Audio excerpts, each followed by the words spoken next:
بسم اللہ الرحمن الرحیم۔ جی اسٹوڈنٹس السلام علیکم، کیسی ہیں آپ؟ اللہ تعالیٰ سے امید ہے خیریت سے ہوں گی۔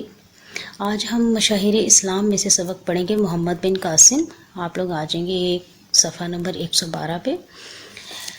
اس میں ہم ان کے حوالے سے نام و نسب ان کا، ابتدائی دور، شخصیت و کردار اور ان کی فتوحات، نظام رواداری اور پھر وفات، یہ ٹاپکس ہیں جو ہم انشاءاللہ ڈسکس کریں گے اور ان کے حوالے سے میں آپ کو بتاؤں گی۔ تو میں ریڈنگ سٹارٹ کرتی ہوں، آپ بک سامنے رکھیے گا۔ محمد بن قاسم کا پورا نام عماد الدین محمد بن قاسم تھا، جو کہ بنو امیہ کے ایک مشہور سپہ سالار حجاج بن یوسف کے بھتیجے تھے۔ محمد بن قاسم نے صرف 17 سال کی عمر میں سندھ فتح کر کے ہندوستان میں اسلام کو متعارف کرایا۔ اس کو اس عظیم فتح کے باعث برصغیر پاک و ہند کے مسلمانوں میں ایک ہیرو کا اعزاز حاصل ہے۔ اسی لیے سندھ کو باب الاسلام کہا جاتا ہے، کیونکہ ہندوستان پر اسلام کا دروازہ یہیں سے کھلا۔ اس میں اب آپ نے دیکھا کہ محمد بن قاسم، تھوڑا سا میں آپ کو اس کا پس منظر بھی بتانا چاہتی ہوں کہ سندھ جو ہے وہ، سندھ کے حوالے سے آپ نے سندھ ایک لفظ اس میں دیکھا، پاکستان کا صوبہ ہے، صوبہ سندھ ہے۔ پھر اس میں آپ نے یہ دیکھا کہ اس کو باب الاسلام سندھ کو کیوں کہا جاتا ہے اور کون سی وجوہات تھیں کہ محمد بن قاسم کو جو ہے وہ یہاں پر آنا پڑا جو ہے مسلمانوں کے لیے۔ تو یہ جو ہے، پہلے میں سندھ کے حوالے سے آپ کو بتاؤں گی کہ سندھ جو ہے، جب یہ واقعہ ہے 712 میں یہ آئے ہیں محمد بن قاسم، تو اس سے پہلے جو ہے وہ علاقہ کیا تھا؟ جو سندھ ہے وہ 2 حصوں میں مشتمل تھا، 2 حصوں میں مطلب کہ الگ الگ، ایک شمالی سندھ تھا اور ایک جنوبی سندھ تھا، ٹھیک ہے۔ اور جو شمالی سندھ تھا وہاں پر راجہ دھرتیہ جو ہے اس کی حکومت تھی، اور جنوبی سندھ پہ راجہ داہر کی حکومت تھی، ٹھیک ہے۔ یہ دونوں بھائی تھے۔ اب کیا ہوا کہ راجہ داہر جو ہے اس نے اپنی بہن سے شادی کر لی، جو کہ اس کے بڑے بھائی راجہ دھرتیہ کو یہ بات پسند نہیں آئی، اور اس نے جو ہے راجہ داہر پر حملہ کرنے کی تیاری کی اور اپنی پوری فوج کے ساتھ آیا، لیکن ہوا کیا کہ اس کو چیچک کا مرض لاحق ہو گیا اور وہ اس کی ڈیتھ ہو گئی۔ اس وجہ سے وہ جو اس کی وفات سے کیا ہوا کہ جو راجہ داہر ہے، جو کہ جنوبی سندھ کا مطلب تھا حکمران، وہ پورے سندھ کا حکمران بن بیٹھا۔ اب جو یہ سندھ تھا ملک، اس وقت بحری جو لٹیرے تھے نا، اور سلطنت اسلامیہ کے باغیوں کے لیے ایک پناہ گاہ تھا، کیونکہ یہ ایک بندرگاہ تھی، تو یہاں پر لوگ آ کے چھپ جایا کرتے تھے، ٹھیک ہے۔ یہ سندھ کے حوالے سے بات ہوئی۔ اب ہم بات کریں گے کہ اس کو باب الاسلام کیوں کہا جاتا ہے، اسلام کا نام کیسے یہاں پر آیا۔ تو اگر ہم اسلامی تاریخ کے مطالعہ کرتے ہیں تو ہمیں پتہ چلتا ہے کہ ظہور اسلام کی ابتدائی دور ہی سے بعض عرب تاجر جو تھے وہ سری لنکا میں بھی جاتے تھے۔ وہاں پر جو ہے ان بہت ہی زیادہ اعلیٰ اخلاق و کردار کی وجہ سے یہ وہاں پر جو ہے بہت زیادہ مطلب کہ لوگوں کے دلوں میں انہوں نے گھر کیا، لوگ ان کو پسند کرنے لگے، اور ان کی تجارت کی بدولت جو ہے یہاں کے لوگ اور راجہ خوشحال ہوئے، انہیں قدر کی نگاہ سے دیکھتے تھے، ٹھیک ہے۔ اور کچھ جو تھے تاجر، وہ آپ کو پتہ ہے کہ تجارت جو ہے ہمارے پیارے نبی صلی اللہ علیہ وآلہ وسلم نے بھی کی ہے۔ تو جو وہاں پر سری لنکا میں گئے تاجر، ان میں سے کچھ کی وفات ہو گئی، تو وہاں پر جو حکمران تھا اس نے اور عربوں سے عمدہ تعلقات کے پیش نظر جو ہے ان کے تاجروں کے اہل خانہ کو ایک بحری جہاز میں بہت ہی قیمتی تحائف کے ساتھ واپس بھیجا۔ اور ان دنوں جو ہے وہ سندھ کے علاقے پر، جیسے میں نے بھی بتایا، راجہ داہر حکومت کرتا تھا، اور دیبل کے مقام پر جب یہ پوری کشتی جو ہے، یا کشتی جس میں سوار ہوئے تھے، اس میں بہت سے مسلمان تھے جو کہ حج کا فریضہ بھی انجام دینے جا رہے تھے، تو اس کے جو وہاں پر لوگ تھے نا، قزاق یا لٹیرے جو تھے، انہوں نے ان کو قید کر لیا، جو مسلمان تھے نا ان کو قیدی بنا لیا۔ ان میں سے کچھ لوگ جو ہے وہ فرار ہونے میں کامیاب ہو گئے اور وہ پہنچ گئے حجاج بن یوسف کے پاس، ٹھیک ہے۔ وہ بصرہ کے گورنر تھے اس ٹائم۔ ان کو جو ہے ظاہر ہے بہت زیادہ ان کو افسوس ہوا اس بات کا، انہوں نے خط بھی لکھا راجہ داہر کو کہ ان کو جو ہے وہ رہا کیا جائے، لیکن اس نے کہا کہ جی یہ جو لٹیرے ہیں یہ بہت ہی زیادہ مطلب کہ میں ان کو نہیں کر سکتا، وہ بہت مضبوط ہیں، بہت طاقتور ہیں، تو میں ان سے جنگ نہیں کر سکتا۔ اس بات پر تو حجاج بن یوسف کو بہت غصہ آیا۔ انہوں نے 2 دفعہ پہلے لشکر روانہ کیے، لیکن کوئی ان کو فائدہ مطلب کہ کوئی کامیابی حاصل نہیں ہوئی۔ پھر انہوں نے کیا کیا کہ اپنے بھتیجے محمد بن قاسم کو جو ہے جو ہے ان کو بھیجا، ایک جو بہادر جنرل تھے 17 سال کی عمر میں، حجاج یہ جو ہے محمد بن قاسم آئے ہیں اور انہوں نے ایک لشکر بھی روانہ کیا ان کے ساتھ، ٹھیک ہے۔ یہ اب جب یہاں پر پہنچے ہیں دیبل کے مقام پر، یہاں پر کیا ہوا، ایک بندرگاہ تھی، اس کے چاروں طرف مضبوط جو ہے وہ فصیل تھی جس کا انہوں نے محاصرہ کر لیا، جس کی وجہ سے شہر کے لوگوں نے کئی ہفتوں تک شہر میں خود کو بند کر کے مدافعت کی۔ لیکن اسی دوران کیا ہوا، سمندر کے راستے توپ خانہ بھی پہنچ گیا۔ توپ خانے میں کیا کیا چیزیں تھیں، منجنیق کا میں آپ کو بتاؤں گی، پڑھا بھی ہوگا آپ نے یہ لفظ، کہ وہ ایسی مشین ہوتی تھی جس کے ذریعے سے گولے دور دور تک پھینکے جا سکتے تھے، ٹھیک ہے۔ یعنی حکمت عملی محمد بن قاسم کی ایسی تھی کہ انہوں نے یہ تمام چیزیں منگوا لی اور اس کے ذریعے سے وہ پتھر جو تھے وہ دور دور تک، گولے جو ہے وہ دور دور تک پھینک رہے ہیں۔ اور دیبل کے وسط میں ایک جھنڈا تھا، ٹھیک ہے، جو لہرا رہا تھا، اور وہ ہندوؤں کا یہ عقیدہ تھا کہ اگر یہ جھنڈا لہراتا رہے گا تو ہمیں کوئی بھی مطلب کہ شہر کوئی فتح نہیں کر سکتا۔ اب کیا ہوا، جب وہ جھنڈا جو ہے وہ گرا ہے، مسلمانوں نے جب وہاں پر گولہ باری کی اس سے منجنیق سے، تو جھنڈا ظاہر ہے نیچے گر گیا۔ اب انہوں نے جو ہے وہ دروازے کھول دیے اس قلعے کے، اور وہاں پر جو ہے مسلمان جو ہے وہ اندر داخل ہو گئے، اور وہاں پر جو ہے اسلامی پرچم انہوں نے لہرا دیا مسلمانوں نے۔ اور دیبل کی قید خانے میں سے موجود جو قیدی عورتیں تھیں، مسلمان جو عورتیں تھیں، مرد حضرات تھے، بچے، ان کو رہا کروایا اور وہاں پر بھیج دیا گورنر کے پاس۔ اور یہ نہایت اہم دن تھا جب جنوبی ایشیا کی تاریخ میں سرزمین پر پہلی بار اسلامی پرچم سر بلند ہوا۔ یہ دیکھیں یہاں سے، اس لیے اس کو کیا کہا جاتا ہے، باب الاسلام، اسلام کا دروازہ، باب کہتے ہیں عربی میں دروازے کو، اور اسلام یعنی کہ اسلام کا دروازہ جو ہے وہ سندھ سے کھلا ہے، ٹھیک ہے۔ اس لیے ہندوستان پر جو اسلام کا دروازہ یہیں سے کھلا، یہ میں نے آپ کو اس کا پس منظر بتایا ہے۔ اس کے بعد جو ہے راجہ داہر بھی مارا گیا، اور پھر جب انہوں نے فتوحات کر لی جو ہے ملتان تک، محمد بن قاسم نے فتوحات کی ہیں، اور بہت اچھا ایڈمنسٹریٹر بھی تھے، بہت اچھا انہوں نے یہاں پر نظام قائم کیا تھا۔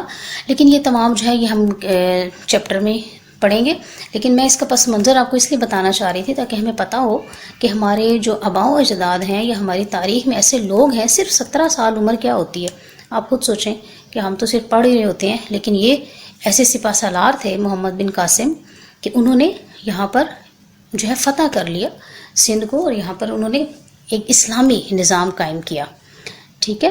تو آئے پڑھتے ہیں اگلا پیراگراف۔ محمد بن قاسم 694 میں طائف میں پیدا ہوئے۔ طائف کا آپ کو پتہ ہے نا، ایک علاقہ تھا جہاں پیارے نبی صلی اللہ علیہ وآلہ وسلم جو ہے وہ گئے بھی تھے تبلیغ کے لیے بھی، اور وہاں کے لوگوں نے جو پیارے نبی صلی اللہ علیہ وسلم کو بہت تکلیف پہنچائی تھی، اور حضرت جبرائیل امین حاضر ہوئے تھے تو پیارے نبی صلی اللہ علیہ وآلہ وسلم نے فرمایا تھا کہ حضرت جبرائیل امین نے کیا کہا تھا کہ اگر آپ کہیں تو یہ پہاڑ ان پر گرا دیا جائے، تو حضور پاک صلی اللہ علیہ وسلم نے کیا فرمایا تھا، انہوں نے کہا تھا کہ نہیں، ہو سکتا ہے انہی میں سے کوئی مسلمان پیدا ہو جائیں۔ تو اللہ تعالیٰ نے دیکھیں محمد بن قاسم جو ہے وہ اس علاقے میں پیدا ہوئے، اور انہوں نے کیا پھر سندھ فتح کیا۔ تو یہ تمام جو ہے اللہ تعالیٰ کی حکمتیں ہوتی ہیں۔ تو ہم پڑھتے ہیں محمد بن قاسم 694 میں طائف میں پیدا ہوئے۔ ان کے والد اپنے خاندان کے ممتاز افراد میں شمار ہوتے تھے۔ حجاج بن یوسف کو عراق کا گورنر مقرر کیا گیا تھا، تو اس نے ثقفی خاندان کے ممتاز لوگوں کو مختلف عہدوں پر فائز کیا۔ ان میں محمد بن قاسم کے والد بھی تھے جو بصرہ کے حاکم بنائے گئے۔ اس طرح محمد بن قاسم کی ابتدائی تربیت جو ہے بصرہ میں ہوئی۔ تقریباً 5 سال کی عمر میں ان کے والد کا انتقال ہو گیا، ٹھیک ہے۔ اب ہے ابتدائی دور کیا تھا، بچپن ہی سے محمد بن قاسم ذہین اور قابل تھے۔ غربت کے باعث وہ اعلیٰ تعلیم حاصل نہ کر سکے، اس لیے ابتدائی تعلیم کے بعد فوج میں بھرتی ہو گئے۔ انہوں نے فنون سپہ گری، کس کو کہتے ہیں، تلوار چلانا، اس کی تربیت دمشق میں حاصل کی، اور انتہائی کم عمری میں اپنی قابلیت اور غیر معمولی صلاحیت کی بدولت فوج میں اعلیٰ عہدوں پر فائز ہوئے، اور امتیازی حیثیت بھی پائی، جو آپ کے سامنے ہے، سارا میں نے آپ کو بتایا ہے، ٹھیک ہے۔ اس کے بعد آتی ہے ہیڈنگ ہماری شخصیت و کردار، ان کی شخصیت کیسی تھی۔ محمد بن قاسم ایک کم عمر نوجوان تھے۔ اس کم عمری میں انہوں نے سندھ کی مہم پر سپہ سالار کی حیثیت سے جو کارنامے سر انجام دیے وہ ان کے کردار کی پوری عکاسی کرتے ہیں۔ وہ زبردست جنگی قابلیت یعنی ان کی پلاننگ ایسی ہوتی تھی کہ جس سے وہ جنگ جیت جاتے تھے، اور انتظامی صلاحیتوں کے مالک تھے۔ ان کی ان صلاحیتوں کے ثبوت کے لیے سندھ کی مہم کی کامیابی ہی کافی ہے۔ ان کے اخلاق و کردار کا اندازہ اس بات سے بھی لگایا جا سکتا ہے کہ غیر قوم ان کی گرویدہ ہو گئی، یعنی ان کو پسند کرنے لگی۔ یہاں پر ہندو بھی تھے، برہمن تھے، بہت سی اور قومیں غیر قوم تھے، ظاہر مسلمان تو یہاں پر نہیں تھے، لیکن وہ پھر بھی ان سے بہت زیادہ محبت کرتے تھے۔ سندھ کے عوام ان سے ہر درجہ چاہت کا اظہار کرنے لگے، کیونکہ راجہ طاہر یا دوسرے لوگ جو تھے نا وہ ان کو کوئی اہمیت ہی نہیں دیتے تھے، ان لوگوں کو بالکل جانوروں کی طرح سلوک کرتے تھے۔ تو مسلمانوں کا تو آپ کو پتہ ہے، انہوں نے اتنے اچھے طریقے سے اتنا اچھا سلوک کیا ان سے کہ وہ ان کو پسند کرنے لگے۔ تاریخ سندھ کے مصنف اعجاز الحق قدوسی لکھتے ہیں کہ محمد بن قاسم جب سندھ سے رخصت ہونے لگے تو سارے سندھ میں ان کے جانے پر اظہار افسوس کیا گیا۔ ان کی وفات پر شہر کیرش کے ہندوؤں اور دوسرے غیر مسلموں نے اپنے شہر میں ان کا مجسمہ بنا کر اپنی عقیدت کا اظہار کیا۔ ان کی اس مقبولیت کا ذکر فتوح البلدان کے مصنف جو ہیں بلازری نے بھی کیا ہے کہ محمد بن قاسم کی شخصیت انتہائی پروقار تھی، اس کا اخلاق دوسروں کو جلد اپنا گرویدہ بنا لیتا تھا، اس کی زبان شیریں اور چہرہ جو ہے وہ ہنسمکھ تھا۔ وہ ایک باہمت، بامروت، رحم دل اور ملنسار انسان تھا۔ وہ ہر شخص سے محبت سے پیش آتا اور اس کے ماتحت اس کی حد درجہ عزت و احترام کرتے تھے۔ وہ اپنی تمام زندگی میں دوسروں کے غم بانٹتا رہا۔ اس نے ہر موڑ پر عقل و فراست کو پوری طرح استعمال کیا اور اس کا ہر قدم کامیابی کی راہیں تلاش کرتا تھا۔ اس کی بلند خیالی اور مستحکم ارادے اس کی کامیابی کی دلیل تھے، یعنی کس طرح سے وہ کامیاب ہو گئے۔ اب آتے ہیں نیکسٹ ہیڈنگ کی طرف، فتوحات اور نظام رواداری۔ محمد بن قاسم کمسن تھے، لیکن اس کمسنی میں انہوں نے نہ صرف ایک عظیم فاتح کی حیثیت سے اپنا نام پیدا کیا بلکہ ایک کامیاب منتظم ہونے کا بھی ثبوت ہے، یعنی ایڈمنسٹریٹر بھی بہت اچھے تھے۔ انہوں نے تقریباً 4 سال سندھ میں گزارے، لیکن اس مختصر عرصے میں انہوں نے فتوحات کے ساتھ ساتھ سلطنت کا اعلیٰ انتظام کیا اور سندھ میں ایسے نظام حکومت کی بنیاد ڈالی جس نے انصاف کے تمام تقاضوں کو پورا کیا۔ محمد بن قاسم نے اپنی صلاحیتوں، جرت اور حسن تدبیر و اخلاق کے باعث ہندوستان میں جو کارنامے سر انجام دیے وہ قابل ذکر ہیں۔ سندھ کے عوام کے لیے انہوں نے رواداری کی بڑی عمدہ پالیسی اختیار کی۔ محمد بن قاسم کی سندھ کی فتح سیاسی اور عملی ہر اعتبار سے بے شمار اثرات کی حامل تھی۔ جو کچھ انہوں نے پالیسیز بنائی تھیں جو غیر مسلم تھے ان کے لیے بھی، جو مسلمان تھے ان کے لیے بھی، تو ان کو سب نے پسند کیا۔ انہوں نے کسی بھی ان کی عبادت گاہوں کو نقصان نہیں پہنچایا۔ انہوں نے کہا ہر ایک جو ہے وہ اپنی مذہب میں آزاد ہے، ٹھیک ہے، اور اسی لیے جو ہے لوگوں کو ان کا سلوک اتنا اچھا لگا کہ لوگ جوگ در جوگ اسلام قبول کرنے لگے۔ اگلے پیج پہ آ جائیے، پیج صفحہ نمبر 114 پہ۔ محمد بن قاسم کو 15 سال کی عمر میں ایران میں کردوں کی بغاوت کے خاتمے کے لیے سپہ سالاری کے فرائض سونپے گئے، یعنی کہ سندھ میں آنے سے پہلے 15 سال کی عمر میں ایران میں ان کو بھیجا گیا تھا۔ اس وقت بنو امیہ کے حکمران ولید بن عبد الملک کا دور حکومت تھا اور حجاج بن یوسف عراق کا گورنر تھا۔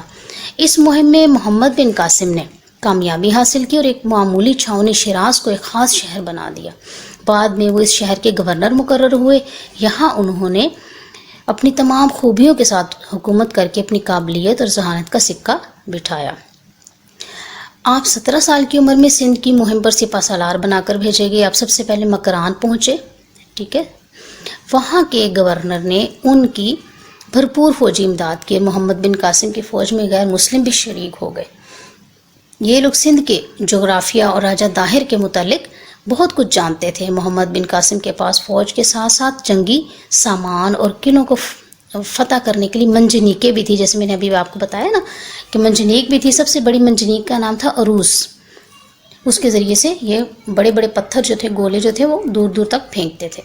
712 میں محمد بن قاسم نے دیبل پر حملہ کیا اور وہاں کے محافظوں سے خوب لڑائی کرنا پڑی، لیکن محمد بن قاسم کو فتح حاصل ہوئی۔ محمد بن قاسم کے فتوحات کا سلسلہ 711 میں شروع ہوا اور 713 تک جاری رہا، اور انہوں نے سندھ کے اہم علاقے فتح کیے اور ملتان کو فتح کر کے سندھ کی فتوحات کو مکمل کیا۔ یعنی 4 سال تک جو ہے وہ یہاں پر رہے ہیں اور فتوحات کا سلسلہ جاری رہا، لیکن پھر ان کو آرڈر آ گیا یہ جو تھے حکمران جو تھے نا ولید بن عبد الملک، انہوں نے کہا کہ واپس آ جائیں، اور پھر وہ واپس آ گئے، ورنہ اگر وہ کچھ عرصہ یہاں پر وہ رہتے تو پورے بر صغیر پر اسلام کا پرچم جو تھا وہ لہرا رہا ہوتا۔ اس کے بعد ہم دیکھیں گے ان کی وفات، ہیڈنگ ہے ہماری محمد بن قاسم 18 جولائی 715 کو اس دار فانی سے کوچ کر گئے، یعنی تقریباً وہ 21 یا 22 سال کی عمر میں اس دنیا سے بھی چلے گئے۔ دار فانی سے مطلب ہے دنیا سے، اس طرح ایک عظیم فاتح مسلمانوں سے بچھڑ گیا۔ محمد بن قاسم کی وفات پر تمام مسلمان، بالخصوص پاک و ہند کے مسلمان شدید غمزدہ ہوئے۔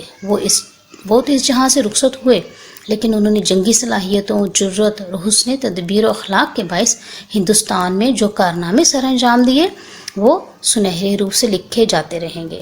محمد بن قاسم ایک مسلمان سپہ سالار تھے، وہ اللہ تعالیٰ کی ذات پر مکمل بھروسہ رکھتے تھے۔ اس کے ساتھ ساتھ وہ جنگی حکمت عملی سے بھی بخوبی آگاہ تھے۔ وہ حسن انتظام اور تدبیر حکومت کے گر سے کم عمری کے باوجود بخوبی واقف تھے، یعنی انہیں پتہ تھا کہ کس طرح سے انتظام چلانا ہے۔ ان کا حسن اخلاق اور حسن معاملہ سندھ کے ہندوؤں کو دار اسلام میں داخل کرنے کا سبب بنا۔ تو کیا آج کا نوجوان محمد بن قاسم کے نقش قدم پر چلنے کے لیے تیار ہے؟ تو کیا آپ لوگ تیار ہیں؟ دیکھا آپ نے کہ ایک مسلمان جو ہے نا، اس کو اللہ پر بھروسہ ہوتا ہے، ٹھیک ہے؟ جب اللہ تعالیٰ پر بھروسہ رکھتے ہیں تو اللہ تعالیٰ کامیابیاں عطا کرتا ہے، اسی طرح سے، ٹھیک ہے؟ تو ہم نے بھی جہاں پر بھی ہوں، ہمیں اللہ تعالیٰ کی ذات پر ہمیشہ بھروسہ رکھنا چاہیے۔ کوئی مشکل ہو جائے، کچھ بھی آ جائے، وہ ظاہر ہے نئے آئے تھے سندھ میں تو ان کو، لیکن اللہ تعالیٰ نے ان کی مدد کی، ٹھیک ہے؟ تو مجھے امید ہے کہ آپ کو یہ چیپٹر جو ہے بہت اچھی طرح سے سمجھ آ گیا ہوگا۔ اب ہم چلتے ہیں اس کی ایکسرسائز کی طرف۔ تو سب سے پہلے ہے جی اس کا سوال، تفصیلی سوال ہے، محمد بن قاسم کی شخصیت و کردار پر نوٹ لکھیں۔ تو اس کے لیے آپ لوگ آ جائیں گے، صفحہ نمبر ہے 112۔ اس میں جو نام و نسب لکھا ہوا ہے نا، محمد بن قاسم کا پورا نام یہاں سے لے کر دروازہ یہی سے کھلا، اور آگے ایک اور لائن لکھ لیجئے گا، محمد بن قاسم 694 میں طائف میں پیدا ہوئے، ٹھیک؟ یہ ضرور لکھیے گا تاکہ، اور اس کے بعد صفحہ نمبر 113 اس میں لکھا ہوا نا، ہیڈنگ ہے شخصیت و کردار، تو یہ آپ نے پوری ہیڈنگ جو ہے یہاں سے لکھنی ہے۔ محمد بن قاسم ایک کم عمر نوجوان تھے سے لے کر یہاں تک آئے گا کامیابی کی دلیل تھے، ٹھیک ہے؟ نام و نسب جو ہے یہ لازمی آنا چاہیے، ہر جو بھی سوال لکھیں گے۔ یہ سوال نمبر 1 ہو گیا۔ اس کے بعد آپ آئیں گے، بے حصہ اس کا نہیں کریں گے ہم۔ تیسرا دیکھیں، محمد بن قاسم کی فتوحات کے بارے میں آپ کیا جانتے ہیں؟ تو یہ آپ لوگ آ جائیں گے صفحہ نمبر 13 پر۔ فتوحات لکھا ہے نا، فتوحات اور نظام رواداری، ایک تو یہ پیراگراف آپ لکھیں گے۔ اس پیج پر جو لکھا ہے محمد بن قاسم جو ہے وہ کم سن تھے، یہاں سے لے کر یہاں تک حامل تھی، یہاں سے لے کر یہاں تک لکھنا ہے۔ پھر اگلے پیج پہ آئیں گے، صفحہ نمبر ہے 114، اور یہاں سے آپ لکھیں گے دوسرا پیراگراف، آپ 17 سال کی عمر میں سندھ کی مہم پر سپہ سالار بنا کر بھیجے گئے، یہاں سے لے کر فتوحات کو مکمل کیا، ٹھیک ہے؟ یہاں تک آپ اس کو لکھیے گا۔ اور اس میں بھی نام و نسب، اگر یہ سوال آتا ہے پیپر میں یا سوال نمبر 1 آتا ہے تو نام و نسب آپ نے دونوں میں لکھنا ہوگا، ٹھیک ہے جی؟ اب آ جائیں گے اگلے سوال نمبر 2 ہے، درج ذیل سوالات کے مختصر جوابات دیں۔ تو الف ہے، محمد بن قاسم کا اصل نام کیا تھا؟ تو اس کے لیے آپ لوگ آئیں گے صفحہ نمبر 112 پہ۔ محمد بن قاسم کا پورا نام عماد الدین محمد بن قاسم تھا، بس یہاں تک آپ لکھیں گے، ٹھیک ہے؟ اس کے بعد آ جائیں گے سوال نمبر 2 پہ، حجاج بن یوسف اور محمد بن قاسم کا کیا رشتہ تھا؟ تو آپ یہ لکھیں گے، محمد بن قاسم حجاج بن یوسف کے بھتیجے تھے۔ جیم حصہ ہے، محمد بن قاسم نے کتنے برس کی عمر میں سندھ کو فتح کیا؟ تو آپ اس کا جواب لکھیں گے، محمد بن قاسم نے 17 برس کی عمر میں سندھ کو فتح کیا۔ اور دال حصہ ہے، منجنیق سے کیا کام لیا جاتا تھا؟ تو آپ اس کا جواب کیا لکھیں گے، منجنیق سے بڑے بڑے جو گولے ہیں وہ دور تک پھینکے جاتے تھے اور جنگ میں اس کو استعمال کیا جاتا تھا، ٹھیک ہے؟ یہ ہو گیا سوال جواب۔ اس کے بعد ہے سوال نمبر 3، یہ آپ نے سبق جو ہے وہ بہت اچھی طرح سے پڑھنا ہے۔ یہ ہے جی، ہر بیان کے 4 جوابات دیے گئے ہیں، آپ مناسب ترین جواب پر ٹک کا نشان لگائیں۔ تو یہ بیٹا آپ لوگ خود پڑھیں گے، ٹھیک ہے؟ اس کے بعد آ جائے سوال نمبر 4 ہے ہمارے پاس، مناسب الفاظ کی مدد سے خالی جگہ پر کریں. تو یہ جب آپ ریڈنگ کر لیں گے تو میرے خیال میں اس کو بھی بہت اچھی طریقے سے کر لیں گے. ٹھیک ہے، لیکن اس کو پڑھتے ہوئے یہ ضرور آپ سوچیے گا بیٹا کہ دیکھیں ہماری ہسٹری میں کیسے کیسے بہادر لوگ ہیں. تو کوشش کرنی ہے کہ ہم بھی مسلمان ہیں، ہمارے اندر بھی وہی پاور، وہی چیز ہونی چاہیے. ایمان ہمارا اتنا مضبوط ہونا چاہیے جیسے کہ ان لوگوں کا تھا. ٹھیک ہے، تو یہ بہت اچھا کام کیجیے گا. نیٹ سر پھر مجھے سینڈ کر دیجیے گا. اللہ تعالیٰ سب کا حامی و ناصر ہو. اللہ حافظ.